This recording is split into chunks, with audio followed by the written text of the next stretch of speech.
Hello বন্ধুরা, আজকে আমরা জিও পলিটিক্যালি দেখব স্ট্রেট অফ হরমুজ। এখানে রয়েছে স্ট্রেট অফ হরমুজ। দেখো, স্ট্রেট অফ হরমুজ আমাদের জিও পলিটিক্যাল মানে পৃথিবীতে কতটা তার অবদান রয়েছে।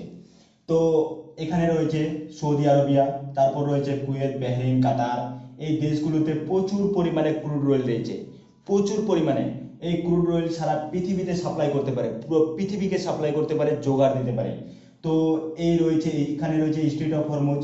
এই স্ট্রেট অফ হরমুজ সম্পূর্ণভাবে কন্ট্রোল করে ইরানের আইআরজিসি, ইরান রেগুলেশন গার্ড।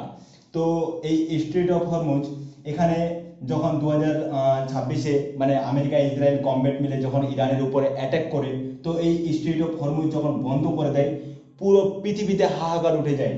আমাদের এদিক দিয়ে চলে যাবে সম্পূর্ণভাবে, আমাদের এখানে ইন্ডিয়ান ম্যাপ রয়েছে, তারপর পাকিস্তান, তারপর আফগানিস্তান, তারপর নিচে এদিক দিয়ে চলে যাবে। এদিকে রয়েছে আমাদের ইউরোপ কান্ট্রিগুলো, ঠিক আছে। তারপর রয়েছে এখানে রয়েছে আমাদের ইউএস। তো এটা সম্পূর্ণ কন্ট্রোল করতে চায় আমেরিকা। তো আমেরিকা এটা কন্ট্রোল করার জন্য এর আগে অনেক প্ল্যানিং করে রেখেছে, যে তারা মিডল ইস্টে অনেক অনেক ছোট ছোট এয়ারবেস তৈরি করে রেখেছে, মানে মিলিটারি এখানে রেখেছে।